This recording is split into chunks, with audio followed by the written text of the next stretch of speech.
राधा हर रोज जंगल में फल तोड़ने जाती है और वही फल वो बाजार में बेचती है। उसी से उसका घर चलता है। राधा हर रोज जंगल में दो पंछी को देखती है। वो दोनों पंछी पेड़ की डाल पर बैठकर चिल्लाती है, माँ, मैंने फल नहीं खाया। पता है बेटी, मुझसे गलती हो गई। माँ, मैंने फल नहीं खाया।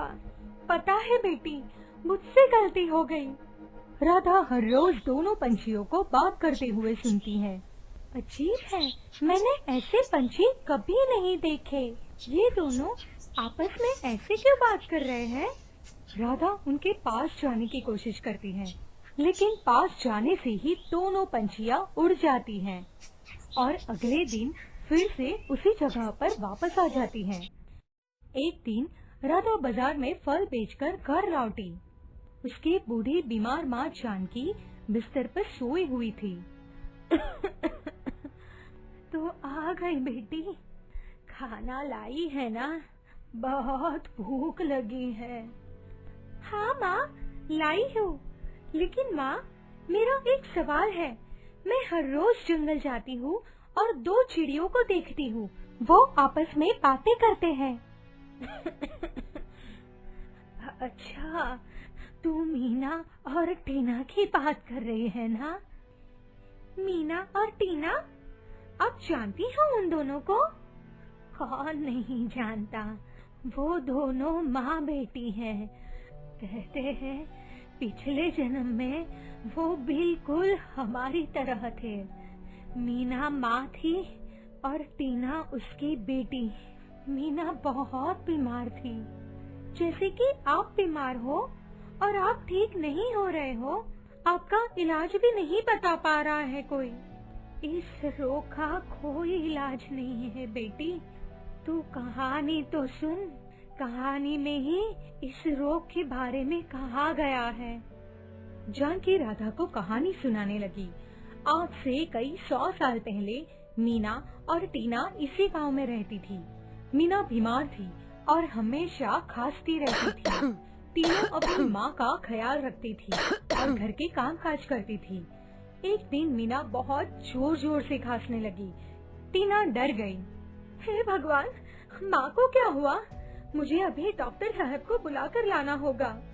टीना डॉक्टर साहब को बुला लाई। डॉक्टर साहब ने मीना की चेकअप करने के बाद कहा, टीना, तुम्हारी माँ बहुत ज्यादा बीमार है। इस बीमारी के बारे में हमें कुछ भी नहीं पता। तो क्या मेरी माँ जिंदा नहीं रह पाएगी? मैं कुछ नहीं कह सकता। अब बस भगवान को बुलाओ। सब कुछ भगवान के हाथों में है। टीना भगवान को बुलाने लगी। मीना की तबीयत दिन ब दिन खराब होती रही। टीना ने हर एक कोशिश की जिससे उसकी माँ की जान बच सके। उसने लोगों के कहने पर घर के नुस्खे से कोशिश किए। बड़े बड़े साधुओं के पास अपनी माँ को ले गई। किसी ने ताबीज बनवाया तो किसी ने कुछ खाने को दिया। ऐसे ही 1 साल बीत गया और एक दिन मीना के सपने में देवी माँ आए। मीना, तेरी बेटी तुझसे बहुत प्यार करती है। तुझे बचाने की हर एक कोशिश कर रही है। उसकी इस कोशिश से मैं प्रसन्न हूँ, लेकिन अपनी जिंदगी बचाने के लिए तुझे खुद से कोशिश करना पड़ेगा। जंगल में लाल रंग के फलों के पेड़ हैं। उन पेड़ों से एक टोकरी भर के फल तोड़ के ला और फिर पीले रंग के फूल तोड़ के ला। उससे मेरी पूजा कर, मैं तुझे ठीक कर दूंगी। मीना की नींद खुल गई। बेटी, मुझे देवी माँ ने दर्शन दिया है। वो मुझे ठीक कर देंगे। सच माँ? आखिरकार देवी माँ खुश हुए। उसके लिए मुझे क्या करना पड़ेगा माँ? तुझे नहीं, जो करना है मुझे करना पड़ेगा। तू यहीं रुक, मैं आती हूँ। खुशी के मारे मीना सब कुछ भूल गई और दौड़ के जंगल में चली गई। जंगल से टोकरी भर के लाल रंग के फल तोड़ लाई। ये ले बेटी, इसे पकड़। इससे देवी माँ की पूजा करनी होगी। ठीक है माँ, लेकिन पूजा के लिए तो फूल की भी जरूरत पड़ती है ना? हे भगवान, देखा, मैं भूल ही गई। पीले रंग के फूल लाने के लिए भी कहा था देवी माँ ने। तू यहीं रुक, मैं अब भी पीले रंग के फूल तोड़ कर लाती हूँ। कहीं जाना मत। ठीक है माँ। मीना फूल लाने के लिए जंगल में गई, लेकिन उसे पीले रंग के फूल नहीं मिले। वो जंगल की चप्पा चप्पा छान मारने लगी। सुबह से दोपहर और दोपहर से शाम हो गई। उधर टीना माँ के कहने पर लाल रंग के फलों की टोकरी पकड़कर एक ही जगह पर बैठी रही। शाम होते ही मीना पीले रंग के फूल लेकर घर लौटी, लेकिन उसने देखा फलों की टोकरी में फल आधे हो गए हैं। ये क्या? मैं तो एक टोकरी भरकर फल लाई थी, तो फिर ये आधे कैसे हो गए? मुझे नहीं पता माँ, मैंने तो कुछ भी नहीं किया। मीना गुस्सा हो गई।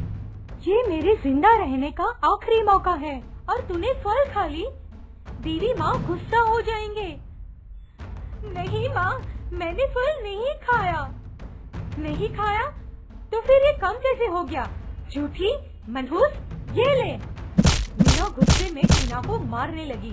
टीना जोर जोर से चिल्लाते हुए कहने लगी, मैंने फल नहीं खाया माँ, मैंने फल नहीं खाया।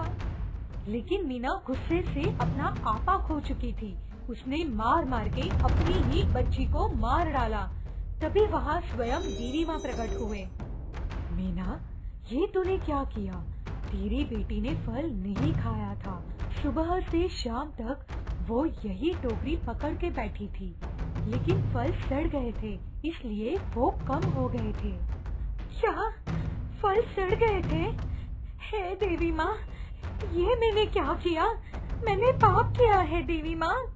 हाँ, तूने पाप किया है, इसलिए तुझे सजा मिलेगी। तुझे भी मरना होगा।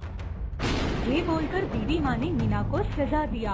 मीना की भी मृत्यु हो गई, लेकिन माँ बेटी की आत्मा को मुक्ति नहीं मिली। उन दोनों का पुनर्जन्म हुआ। इस जन्म में वो दोनों पंछी बन गए और इसी जंगल में आ गए। इसलिए टीना अभी तक कहती रहती है, मैंने फल नहीं खाया। और मीना अपनी गलती पर शर्मिंदा है, इसलिए वो कहती है, पता है बेटी, मुझसे गलती हो गई। जानकी राधा को ये कहानी सुना रही थी। राधा सब कुछ ध्यान से सुन रही थी। अब उसने कहा, माँ, तो क्या उन दोनों को कभी मुक्ति नहीं मिलेगी? मिलेगी बेटी, लेकिन उसके लिए उन दोनों को वो लाल फल खिलाना होगा। लेकिन उस घटना के बाद अभी तक जंगल में किसी भी पेड़ में लाल फल नहीं आए हैं। कहते हैं, जिसके मन में कोई पाप नहीं है, वो अगर उस पेड़ पर अपना हाथ रख दे, तभी उस पेड़ में फल आएंगे। लेकिन हम सब पापी हैं, इसलिए वो दोनों पंछी मीना और टीना अभी भी यहाँ पर है। राधा के नरम मन पर इस कहानी ने एक गहरी निशान छोड़ दी। वो बस इसी कहानी के बारे में सोचती रही। अगले दिन वो फिर जंगल में गई और चुपचाप उन दोनों पंछियों को देखने लगी। देखते ही देखते सुबह से शाम हो गई। राधा घर लौटने के लिए उठी और उसका पैर किसी चीज में फंस गया। वो गिर पड़ी और उसका हाथ उस पेड़ पर लग गया। पेड़ पर लाल रंग के बहुत सारे फल आ गए। माँ, वो देखो, लाल फल आ गए, लाल फल आ गए। अरे वाह, चल बेटी, फल खाते हैं। दोनों पंछियों ने लाल फल खा लिए और उन दोनों को इस दुख से मुक्ति मिल गई। वो दोनों गायब हो गए। पेड़ से एक लाल फल राधा के हाथ पर गिरा। राधा उसे लेकर घर लौटी और माँ को सब कुछ बताया। वाह बेटी, तेरे मन में कोई पाप नहीं था, इसलिए तू उन दोनों को मुक्ति दे पाई। ये फल खा लो माँ, मेरा मन कह रहा है कि आप भी ठीक हो जाओगे। जानकी ने वो फल खा ली और सच में उसकी तबीयत बिल्कुल ठीक हो गई। और उसके बाद माँ बेटी हमेशा के लिए खुशी से जीने लगे। इसलिए कहते हैं कि पुरानी कहानियों में कुछ तो सच्चाई होती ही है। उसे मानना न मानना तो अपनी अपनी श्रद्धा है।